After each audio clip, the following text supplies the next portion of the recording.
আল্লাহ রাব্বুল আলামিন আমাদের জন্য যে সমস্ত বিষয়গুলোকে ফরজ করেছেন, ফরজ এর মধ্যে একটা হলো আমাদের মৃত্যুর পর আমাদের সম্পদে আমাদের রক্ত সম্পর্কীয় আত্মীয়দেরকে এক একজনকে এক এক হিস্সা বা অংশ আল্লাহ তাআলা নির্ধারণ করে দিয়েছেন কোরআনে। জানেন তো আপনারা কোন সূরায় করেছেন? সূরা নিসা। কোরআনের সবচেয়ে বড় আয়াত, সবচেয়ে দীর্ঘ আয়াত। আল্লাহ রাব্বুল আলামিন যে বিষয় বলতে গিয়ে নন স্টপ বলে তারপরে দাঁড়িয়ে দিয়েছেন অনেক দূরে গিয়ে, পুরো বিষয় বলে শেষ করে তারপর দাঁড়িয়ে দিয়েছেন। সেই সবচেয়ে দীর্ঘ আয়াত কোরআনে যে বিষয়টার উপরে, সে বিষয়টা কিন্তু নামাজের বিষয় না, সেটা রোজার বিষয় না, সেটা যাকাতের বিষয়ও না। সেটা কোন বিষয়? পরিত্যক্ত সম্পত্তির বন্টনের বিষয়। মা বাবা, স্বামী স্ত্রী, ভাই বোন, কারণ মৃত্যুর পর তার সম্পদে কার কি হক আছে, কে কতটুকু পাবে, এই বিষয়ে আল্লাহ তাআলা বর্ণনা করেছেন। বর্ণনা করে আল্লাহ তাআলা বলেছেন, ফরিদাতাম মিনাল্লাহ, তোমাদের রেখে যাওয়া সম্পদে কার কতটুকু ভাগ আছে না আছে, এই সব বন্টন আল্লাহ তাআলা করে দিয়েছেন। কে করে দিয়েছেন? আল্লাহ বলেছেন ফরিদাতুম মিনাল্লাহ, এটা আল্লাহর বন্টন, আল্লাহর নির্ধারণ, আল্লাহর পক্ষ থেকে এটা ফিক্সড করা হয়েছে। আমরা কেউ মনে করতে পারি আল্লাহ বলেছেন অমুকরে এতটুকু দিতে, সে তো আমার কোনো কাজে আসে না, আমার তো বরং তমুক বেশ কাজে আসে, তাহলে তারা একটু বাড়াই দিতে চাই আমি। মানে আল্লাহ যেভাবে দিতে বলেছেন আমার যুক্তি বুদ্ধি দিয়ে আমি সেটাকে পরিবর্তন করতে চাই, এই যে একটা প্রচেষ্টা আমাদের অনেকের মধ্যে আছে। আল্লাহ রাব্বুল আলামিন সেই সম্পর্কে বলেছেন, আবাউকুম ওয়া আবনাউকুম লা তাদরুনা আইয়ুহুম আকরাবু লাকুম নাফআ, তোমাদের বাপ দাদা, তোমাদের সন্তান সন্ততি, এর ভিতরে কে তোমাদের বেশি কাজে আসবে, বেশি উপকারে আসবে, তোমরা কেউই জানো না। আল্লাহ যা নির্ধারণ করে দিয়েছেন সেটা অনুযায়ী বন্টন করো। তোমার বিবেক বুদ্ধি প্রসূত বন্টন করতে যাবে না, আল্লাহ নির্ধারণ অনুযায়ী দাও, তোমার বুঝে আসুক আর না আসুক। এই ফরজ। বহু দাড়ি পাকা মুরব্বী আছেন, বহু সিজদা করতে করতে কপালে দাগ ফেলে দেওয়া মানুষ আছেন, বহু নিয়মিত তাসবিহ তেলাওয়াত করা নফল আমল করা মানুষ আছেন, বহু নফল রোজা ফরজ রোজা রাখা মানুষ আছেন, বহু দান সাদকা করা মানুষ আছেন, বহু হজ ওমরা নিয়মিত করা মানুষ আছেন, যারা এই ফরজ আদায়ে গাফিলতি করেন, উদাসীনতা এবং অবহেলা করেন, এবং তারা এই কারণে আল্লাহর খাতায় ফাসিক নাম তাদের উঠে গেছে। দুনিয়ার মানুষ তাদেরকে হাজী সাহেব বলে, গাজী সাহেব বলে, শেখ সাহেব বলে, মাওলানা সাহেব বলে, মুফতি সাহেব বলে, সভাপতি সাহেব বলে, সেক্রেটারি সাহেব বলে, অথচ এই সাহেব আল্লাহর খাতায় ফাসিক। কারণ সে তার বাবার সম্পদে, তার দাদার সম্পদে আল্লাহ তাআলা যাকে যতটুকু হিস্সা দিতে বলেছেন সেটাকে পাই পাই করে আল্লাহর নির্দেশ অনুযায়ী বন্টন করে নাই। সে নিজের খেয়াল খুশি মতো বন্টন করেছে, খেয়াল খুশি মতো ভাগ করেছে, খেয়াল খুশি মতো দখল করে নিয়েছে। আল্লাহর নির্ধারণের এই ফরজের সে মূল্য দেয় নাই। এই কারণে এই সমাজের বহু দাড়ি পাকা মানুষ জাহান্নামে যাবে। ভাইরা আমার, আমরা অনেকেই আছি থোক 10, 20, 50 হাজার টাকা মাহফিলে দিতে পারি, অনেকেই আছি মসজিদ মাদ্রাসা 20, 50 হাজার টাকা দান করতে আমাদের কোনো আপত্তি নাই। আপত্তি কোন জায়গায়? আপত্তি হইলো আমার বাবা দুনিয়া থেকে চলে গেছেন, এখন বাবা যা রেখে গেছেন জমি জমা স্থাবর অস্থাবর সম্পদ, ব্যাংক ব্যালেন্স, টাকা পয়সা যা যা আছে, এগুলো থেকে ভাগ করে কাকে দিতে হবে? আমার এই বোনটাকে দিতে হবে, ভাইটাকে দিতে হবে, সবাইকে যার যারটা দিতে হবে। এটা দিতে আমাদের খুব কলিজা লাগে, আছে না নাই? দান করতে তার কোনো অসুবিধা নেই, কারণ দান তো 20, 50 হাজার করতেছে, কিন্তু বাবার সম্পদটা দিতে কার্পণ্য করে, গড়িমসি করে, আছে না নাই? এই সমাজে যদি আপনি এ ক্লাসের মুসলমান দেখতে চান, খাঁটি মুসলমান যদি দেখতে চান, আসল মুসলমান যদি দেখতে চান, যেই মুসলমান শুধু সহজ আমল করে না, কঠিন আমলগুলোকে বুক চেতিয়ে বুক উঁচু করে করতে চায়, সেই মানুষগুলো হলেন তারা যারা বাবা মায়ের সম্পদে বা নিজেদের রক্ত সম্পর্কীয় আত্মীয় স্বজনদের সম্পদে যার যতটুকু হিস্সা আছে, কোরআন আল্লাহ তাআলা যতটুকু যাকে দিতে বলেছেন তাকে হিসেব করে পাই পাই করে ততটুকু দেয়, বিন্দু মাত্র বেশ কম করে না। এই মানুষগুলো হলো এই সমাজের সবচেয়ে ক্রিম মুসলমান, সবচেয়ে এলিট, সবচেয়ে এ ক্লাসের, আপার ক্লাসের মুসলমান। আপনারা আপার ক্লাসের মুসলমান হওয়ার চেষ্টা করবেন ইনশাআল্লাহ। মুরব্বীরা যারা আছেন, বাবাজিরা ভালো আছে যারা আছেন, আপনাদের বলছি সন্তানদেরকে ওসিয়ত করে যাবেন, স্টাম্প নিয়ে এসে সেখানে লিখবেন রীতিমতো যে আমি মারা গেলে আমার সম্পদে কোরআন হাদিস যেভাবে বলেছে তোমরা ভাই বোনরা ঠিক সেভাবে পাই পাই করে হিসাব করে ওইভাবে বন্টন করবা, খবরদার এর কম বেশ করবা না। এটা ওসিয়ত করে যাবেন সন্তানদেরকে।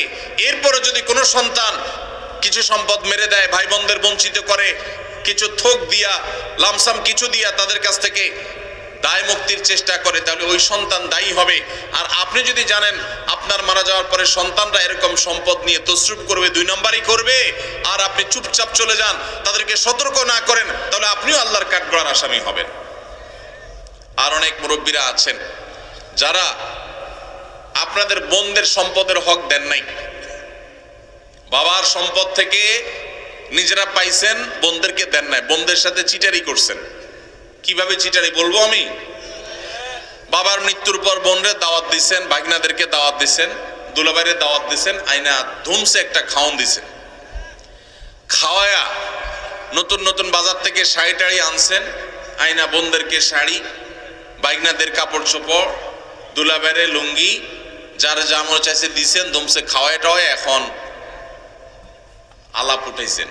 আগে খাওন দিয়েছেন পেটে, এরপরে আলাপ উঠাইছেন। কি আলাপ উঠেছেন, দেখো বোন, বাবা তো দুনিয়া থেকে চলে গেলেন, আল্লাহ তারা নিয়ে গেলেন, এখন জমি জমা গর্বিটা বাবার যেগুলো যেগুলো আছে শরীয়ত অনুযায়ী তো তোমাদেরও এখানে ভাগ আছে, কিন্তু বাবা যে সেই অসুস্থ হয়েছে ওই থেকে বাবার সব ট্রিটমেন্ট, ডাক্তার খরচ, এগুলো সব তো আমারই করা লাগছে, তোমাদেরও মানুষ করা লাগছে।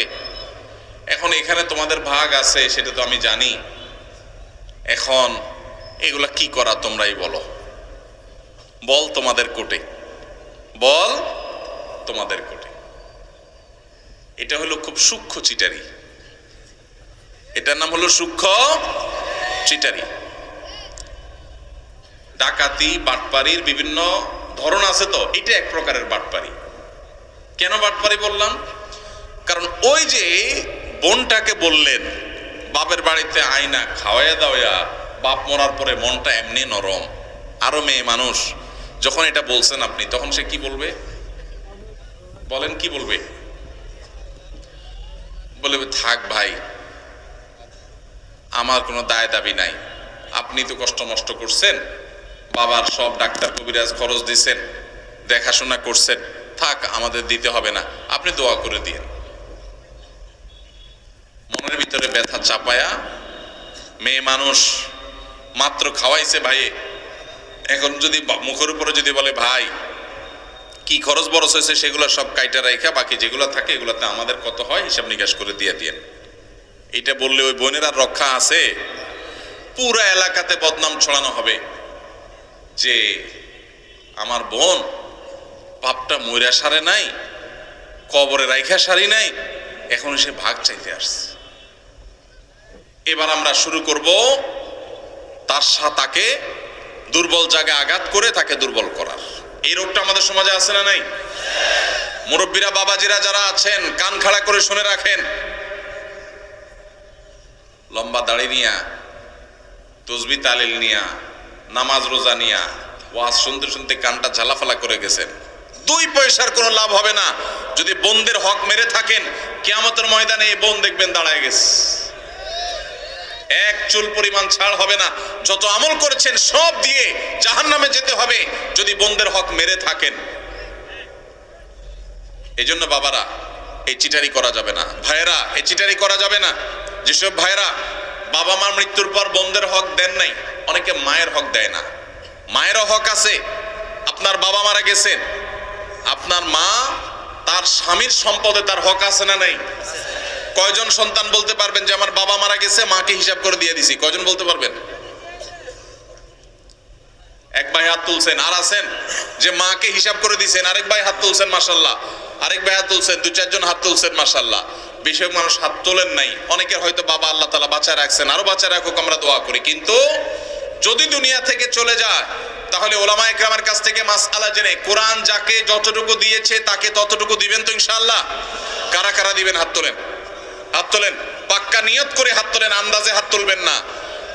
সম্পদের লোভ করব না, বলেন সম্পদের লোভ আল্লাহর দেওয়া বন্টন অনুযায়ী পাই পাই করে সবাইকে বুঝাই দেব ইনশাআল্লাহ। আল্লাহ আমাদের সব ভাইকে তৌফিক দান করুন। ভাই, বরকতের মালিক কে? বরকত দেওয়ার মালিক কে?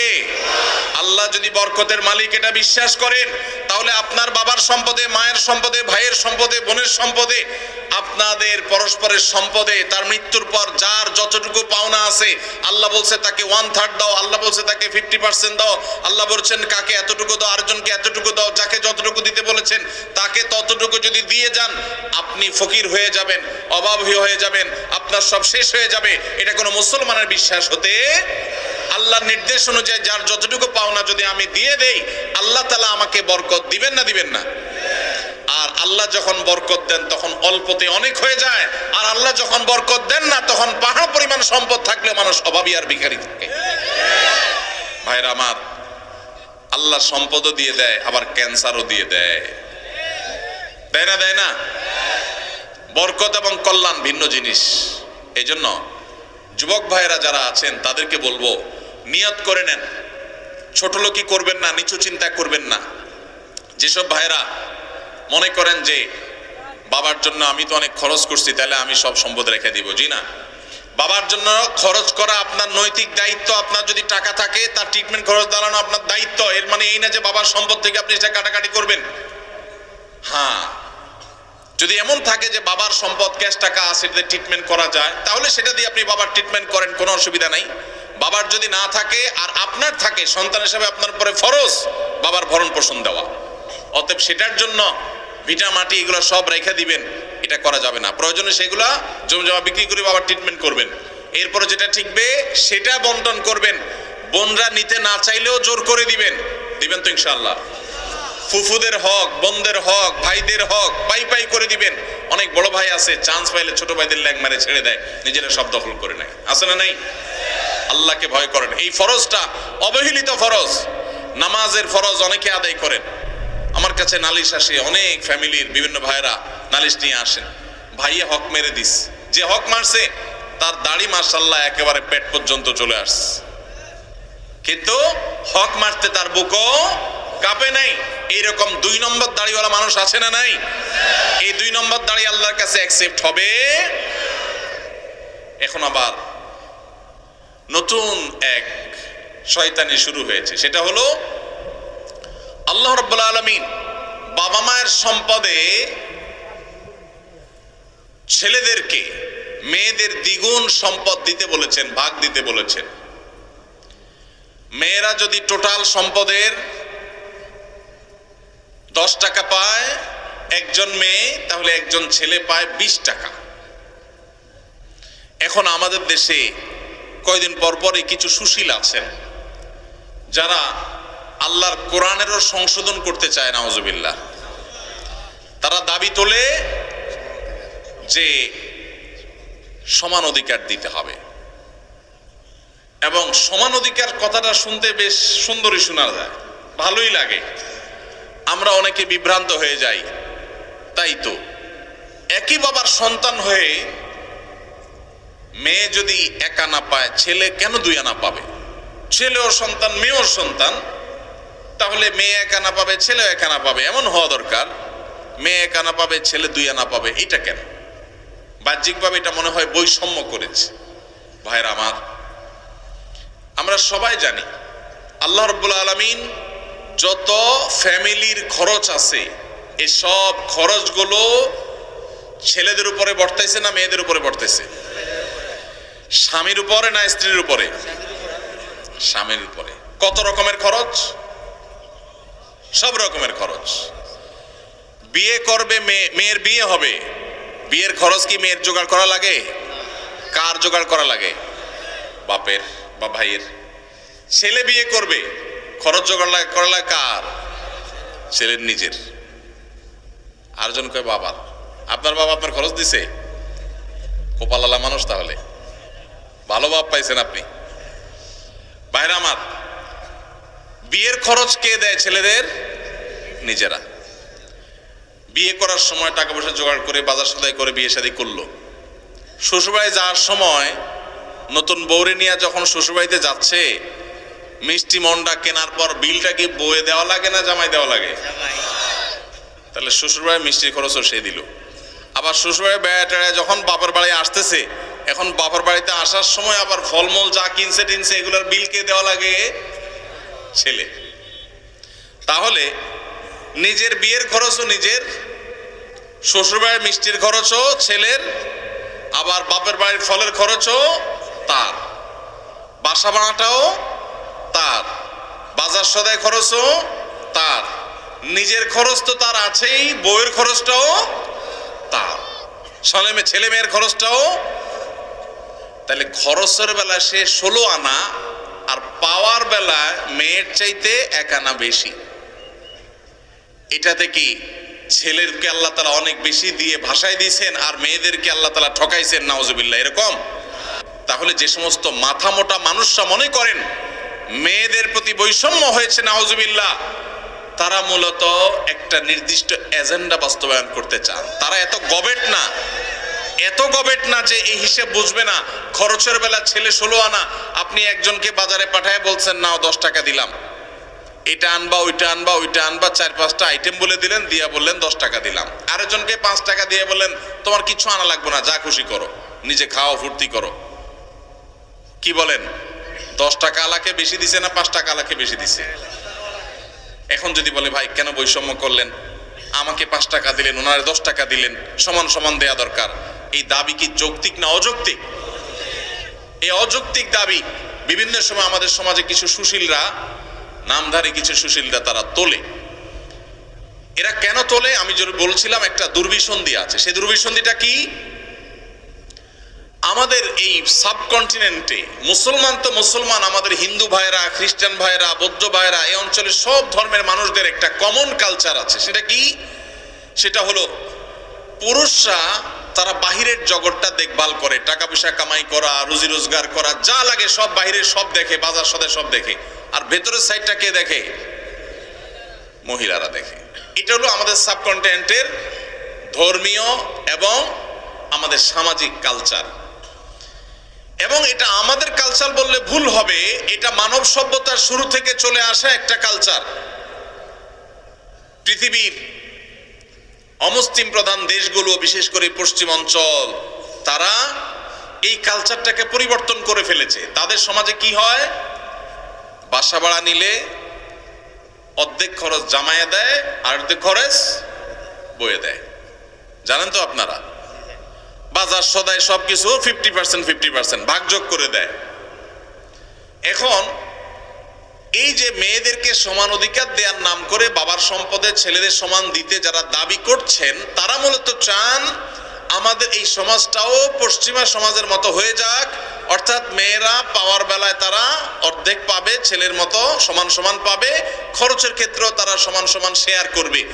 এই দিক থেকে তারা মনে করে যে বৈষম্য দূর হবে, সাম্য প্রতিষ্ঠা হবে। মূলত যেটা আসলে হবে, পশ্চিমাদের যেটা হয়েছে সেটা হলো এই পরিবার ব্যবস্থাপনাটা ভেঙে চুরমার হয়ে যাবে। এমনিতেই স্বামী স্ত্রীর মধ্যে সম্পর্ক দিন দিন যায় অবস্থা। এরপরে যদি বলেন যে বউরে বলেন ঠিক আছে বাসা ভাড়া তুমি অর্ধেক দাও, ছেলেদের খরচ অর্ধেক দাও, সবকিছু অর্ধেক দাও, তাহলে এবার কামড়া কামড়ি নিজেদের মধ্যে অশান্তির পরিমাণ বাড়বে না কমবে? এর প্রমাণ হলো পশ্চিমে যদি আপনি তাকান দেখবেন সেসব দেশগুলোতে বৈবাহিক সম্পর্ক এটা সোনার হরিণ হয়ে গেছে। স্বামী স্ত্রী বলতে যে একটা সুখের সংসার, এটা তাদের কাছে সোনার হরিণ হয়ে গেছে। পরিবার ব্যবস্থা ভেঙে ধ্বংস হয়ে গেছে। এখন সেটাকে এদেশে যারা আমদানি করতে চায় তারা এদেশের মানুষের শত্রু। এই শয়তানের দোসরেরা আল্লাহর বিধান থেকে, কোরআন থেকে আমাদেরকে সরাতে চায়। আমাদের সংবিধানে, আমাদের আইনে কোরআনের তো অন্য কোনো কিছু নাই। যা ছিটে ফোটা দুই একটা আছে, সেগুলো খাজে বাজে থাকা কণাগুলোকে ধুয়ে পরিষ্কার করার জন্য যখন যারা সরকারে আসে তাদের ঘাড়ে সওয়ার হওয়া এই পশ্চিমাদের দোসরেরা, তারা এই দেশে থাকে, এই দেশে খায়, দালালি করে পশ্চিমাদের। এদের ষড়যন্ত্রের ব্যাপারে আমাদের সতর্ক থাকতে হবে, সাবধান থাকতে হবে। আমাদের অবশ্যই বোনরা, মেয়েরা নানাভাবে নিগৃহীত, তাদের সপক্ষে আমাদের কথা বলতে হবে, কিন্তু তার জন্য আল্লাহর আইন, আল্লাহর বিধানকে পরিবর্তন করার কোনো প্রয়োজন নাই। তাহলে কি করতে হবে? দেখুন, আমাদের সমাজে এটা ঠিক যে অনেক স্বামীরা নিজেরা ইনকাম করে বলে স্ত্রীদের খোঁটা দেয়, কথার তলে রাখে, কথা শোনাতে থাকে, কষ্ট দেয়, এবং কথায় কথায় তাদেরকে এই যে উপায় উপার্জন করে, টাকা পয়সা নিয়ে আসে, বাজার সদাই করে, এগুলা তুলনা দেয়। এই যে ছোট লোকিগুলো পুরুষরা করে, সেগুলো বন্ধ করতে হবে। সেগুলো বন্ধ করার জন্য মেয়েদেরকেও আপনি বের করে দিবেন, চাকরি করাবেন, অথবা তাদেরকে সম্পদের ভাগ দিবেন, তাতে বন্ধ হয়ে যাবে, এটা আমরা সঠিক মনে করি না। তাহলে কি করতে হবে? তাহলে নারীদের প্রতি নিগ্রহের রাস্তাগুলো বন্ধ করতে হবে। শরীয়ত যতটুকু দিতে বলেছে ততটুকু যদি নারীকে দেওয়া হয়, নারী কখনো স্বামীর উপরে শতভাগ ডিপেন্ডেন্ট হবে না। স্বামী জুলুম করলেও তার জুলুম স্বীকার করতে, জুলুম মেনে নিতে বাধ্য হবে না, যদি স্বামী মহরটা ঠিক মতো দেয়, বাবার সম্পদের পাওনাটা ঠিক মতো পায়, মায়ের সম্পদের পাওনাটা ঠিক মতো পায়, সব জায়গা থেকে তাদের যে পাওনা আছে, এই পাওনাটা যদি তারা ঠিক মতো পায়, তাহলে তাদের প্রতি নিষ্পেষণ জুলুমের রাস্তা বন্ধ হয়ে যাবে। আল্লাহ রাব্বুল আলামিন মেয়েকে মোহরের মাধ্যমে স্বামী থেকে পাওয়ার রাস্তা রেখেছেন। আবার স্বামী মারা গেলে সেই সম্পদ থেকে ভাগ পায়, ছেলে মারা গেলে সেখান থেকে, ছেলে মেয়ে মারা গেলে সেখান থেকে পায়, আবার বাবার সম্পদ থেকে পায়, মায়ের সম্পদ থেকে পায়, সব জায়গা থেকে পায়। খরচের বেলা তাকে একেবারে জিরো রেখেছে। এটা মেয়েদের প্রতি বৈষম্য না, এটা মেয়েদের প্রতি বরং ইহসান। আজকের এই বস্তা পচা সস্তা চিন্তাধারা যারা লালন করছে, তারা সমতার কথা বলে, ইসলাম সমতার কথা বলে না। তাহলে কিসের কথা বলে? ইসলাম ন্যায্যতার কথা বলে। কিসের কথা বলে? সমতা এক জিনিস, ন্যায্যতা আরেক জিনিস। সব সময় সমতা ইনসাফ প্রতিষ্ঠা করে না, কিন্তু ন্যায্যতা সব সময় ইনসাফ প্রতিষ্ঠা করে। কিভাবে? ছোট ছোট কয়েকটা উদাহরণ নেন। আপনার একটা ছেলে আছে, একটা মেয়ে আছে। ছেলেটার বয়স মনে করেন 15, মেয়েটার বয়স ধরেন 12। ছেলেটার জ্বর হয়েছে 103, ডাক্তার বলছে নাপা খাওয়াইতে, বাজার থেকে এক পাতা নাপা কিনে আনছেন, আইনা ভাত টাত খাওয়াইয়া ছেলেকে নাপা খাইতে দিছেন, ছেলে নাপা খাইছে। এখন মেয়ের কিন্তু জ্বর টর কিচ্ছু নেই। হঠাৎ করে আপনার মাথায় ভূত চাপলো, আমাদেরকে তো সমতা প্রতিষ্ঠা করতে হবে।